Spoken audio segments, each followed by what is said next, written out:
Nah, kalau tanya Pak Mardiwan mungkin sebaiknya ditanyakan ditanyakan kepada tadi teman-teman Kadin sendiri kan ya. Nggak fair untuk saya mengatakan kalau saya melihatnya Mas Ganjar menjawab cuma memang soal waktu tentu aja biasa waktu ya. Tapi intinya adalah bahwa Mas Ganjar menyatakan di sini bahwa beliau mengharapkan nantinya ke depan adalah kerjasama antara pemerintah dengan Kadin. Ya, itu tadi diutarakan bagaimana bisa melakukan sinergi karena kan Kadin sebagai satu-satunya organisasi dalam yang lahir atas undang-undang dan semua asosiasi kan naungannya ke sana. Nah dengan demikian selalu Mas Ganjar itu namanya suka nongkrong, jadi pengennya adalah nantinya ada terus diskusi yang ada, masukan-masukan, karena penting sekali untuk mendapat masukan-masukan yang ada ke depan. Jadi kita ini semua, kalau beliau mengatakan continuous improvement. Jadi makanya kayak visi misi saja, walaupun sudah, tapi dia bilang nggak bisa di stop, harus dibuka terus. Kenapa? Supaya kalau ada masukan-masukan terhadap program-program yang memang baik, kenapa tidak? Gitu. Karena kenapa? Indonesia itu besar.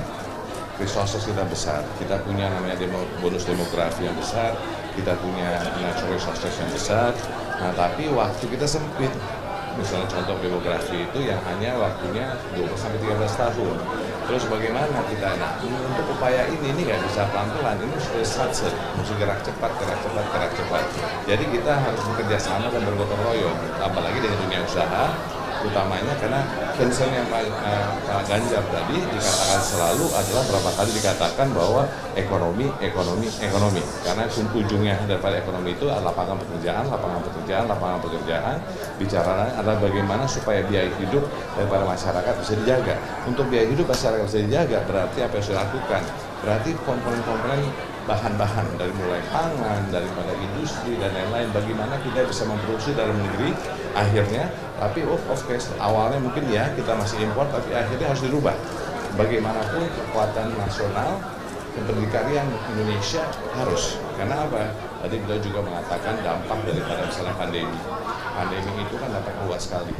Kuncinya adalah bagaimana kita juga bisa membangun misalnya kesehatan, ya kan, industri kesehatan, kita bicara juga dengan masalah ini, pangan, tadi kita bicara karena masalah makanan ya, penting sekali. Jadi hal-hal tersebut tadi didiskusikan, saya rasa kalau pertanyaan bagaimana, tanya teman-teman Kadin, tapi intinya adalah beliau ingin bergotong royong dengan semua peran ekonomi, dan di sini kita juga bicara mengenai bagaimana memastikan namanya naik kelas, UMKM naik kelas, dan beliau tadi menjelaskan bagaimana apa program yang beliau sudah lakukan di Jawa Tengah. Contohnya waktu itu salah satu yang sangat berat itu malah suku bunga. Waktu itu beliau mengupayakan di Jawa Tengah dari 12 turun ke 6%. Itulah yang sebetulnya men-trigger pada waktu itu untuk secara nasional juga diturunkan.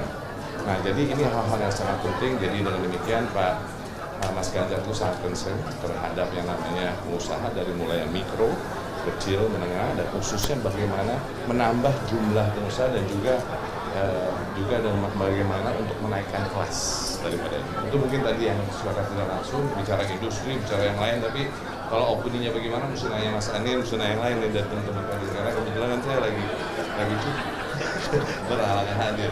Jadi tapi juga tadi urusan sustainability, beliau juga bicara bagaimana mengenai pertumbuhan yang berkelanjutan. Nah itu juga sangat concern pada beliau, karena utamanya gini, apapun yang kita lakukan kita harus proses menjaga itu, karena masalah climate change ini penting sekali. Karena bukan apa, dampak yang terlihat tuh misalnya contoh pada petani, dengan perubahan cuaca. Sekarang perubahan cuaca itu dampaknya terhadap petani, terhadap nelayan, terhadap masyarakat luas. Nah jadi hal-hal ini sangatlah penting untuk kita bersama-sama. Jadi tadi Mbak Sita menanyakan bagaimana Pak mengenai 20 komitmen kita 2060 net zero. Yes, ya kan. Nah dengan demikian kita harus kerja, tapi tadi kita harus realitas, kita harus membuat suatu peta jalan sendiri, yang dimana supaya karena setiap negara seperti Indonesia ini harus punya peta jalan sendiri. Tadi beliau mengatakan hal tersebut. Jadi ini hal-hal yang penting yang tadi kita diskusikan. Kami berterima kasih atas nama Pak Ganjar kepada Kadin Indonesia dan juga Kadin DKI Jakarta atas hal telah mengundang dan memberikan tadi paparan yang ada. Tapi mohon maaf tadi Mas Ganjar harus cepat berangkat lagi karena harus balik kembali ke Jawa Tengah. Jadi mohon maaf. Itu mungkin tadi, silakan yang lain. Iya, masalah pajak itu bahwa beliau mengatakan bahwa pajak itu ini balik-balik adalah mengenai utamanya beberapa hal. Yang pertama adalah kepastian hukum. Ya. konteks pasien hukum ini tadi bicara bagaimana memastikan jangan sampai istilahnya tadi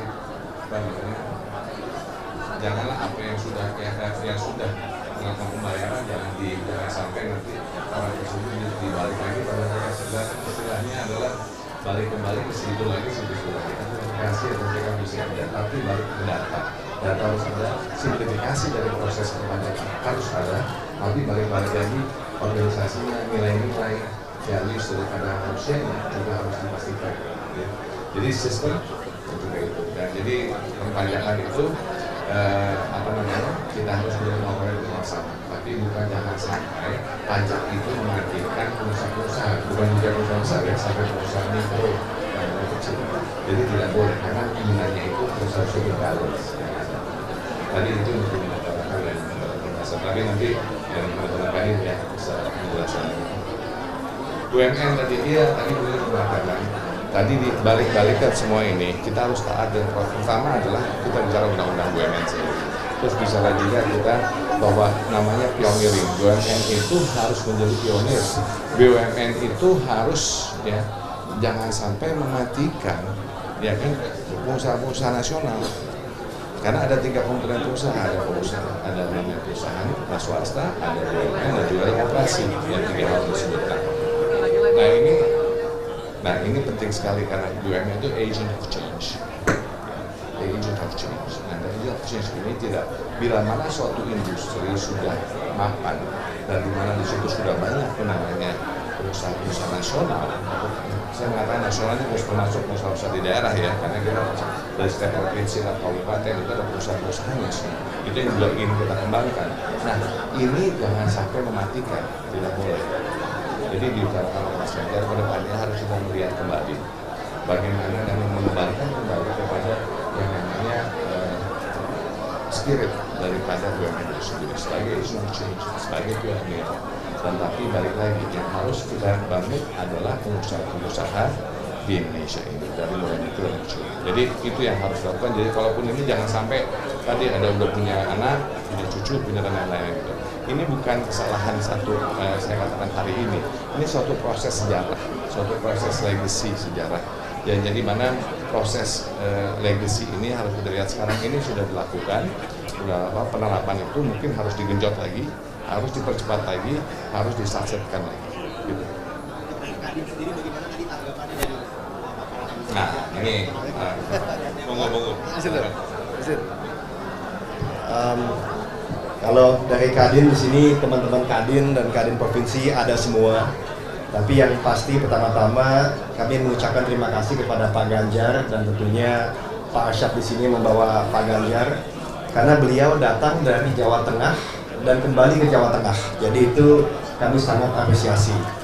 Dan yang kedua, beliau juga terlihat sangat fasih menjawab pertanyaan-pertanyaan yang terkait dengan roadmap 2045 Kadin.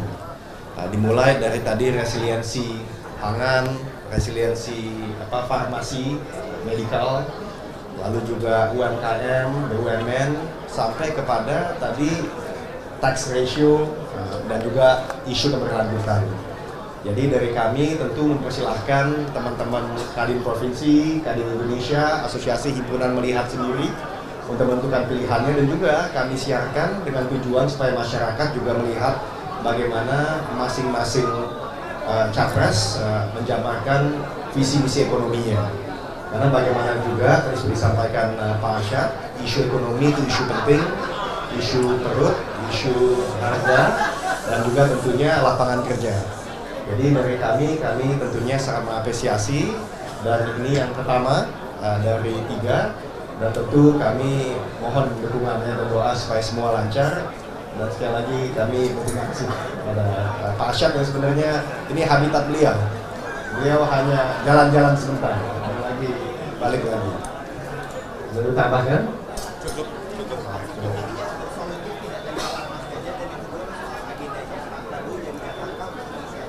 Ya, jadi kalau yang pertama kita lihat semua pertanyaan dijawab dengan baik. Teman-teman tadi yang menanya puas, yang hadir juga sangat puas. Tadi kalau beliau tidak harus langsung ke Jawa Tengah, saya yakin nggak pulang-pulang karena yang mau foto banyak. insya Allah Pak Prabowo besok jadinya jam 9.30 pagi di tempat yang sama. Dan Pak Anies nanti jam 7 malam di tempat yang sama tentunya. Ya, itu semua demi memastikan bahwa kita netral, kita adil, jadi semua pertanyaannya sama dan juga sudah didiskusikan dengan tim ses masing-masing, bahkan pertanyaannya juga sudah didiskusikan sehingga tadi dapat dilihat hasil diskusinya sangat energetik dan juga tadi solutif tadi. Dan saya rasa inilah tradisi Kadin, saya disampaikan bahwa ini sudah 20 tahun kami lakukan, jadi bukan pertama kali. Dan terlihat di bawah ini koordinasi teman-teman yang giat bahkan sampai tidak akhir tahun 2024 ya untuk memastikan bahwa semua berjalan lancar dan mudah-mudahan masyarakat mendapatkan manfaat. Terima kasih. Pak Prabowo jadinya besok. Wah, itu lebih kalah, mungkin beliau sedang bertugas kali. Nggak tahu saya. Yang punya anak cucu ini tadi, itu bagaimana nanti komitmen dari Pak Ganjar itu sendiri? Wah, konkretnya ketika dia jadi nanti? Mungkin Pak Asyad mau menjawab Pak itu mengenai BUMN tadi anak cucu. Tadi seperti saya katakan kembali bahwa kita harus mengembalikan pada spirit yang ada. Pemerintah sekarang ini sudah melaksanakannya prosesnya. Proses ini harus disatukan dulu, dipercepat. Balik lagi di mana situ sudah ada pengusaha-pengusaha ya, lokal, nasional, provinsi, kabupaten kota. Makanya tadi kalau bicara dari anak, cucu dan segala macam, ini sudah waktunya nanti kita harus menunggu kembali, harus dikatur. Ya. Kenapa? Itu sudah di planning dari sekarang, tapi harus lebih cepat lagi. Karena jangan sampai mengagikan pengusaha-pengusaha lain. Ini kita bukan bicara pengusaha besar saja, tapi pengusaha kecil, menengah dan lain-lain. Karena utamanya tadi bahwa yang kita harus utamakan adalah rakyat. Siapa yang dimiliki oleh pengusaha-pengusaha, dari kecil sampai yang besar. Jadi utamanya BUMN adalah the agent of change. Terima kasih. Terima kasih.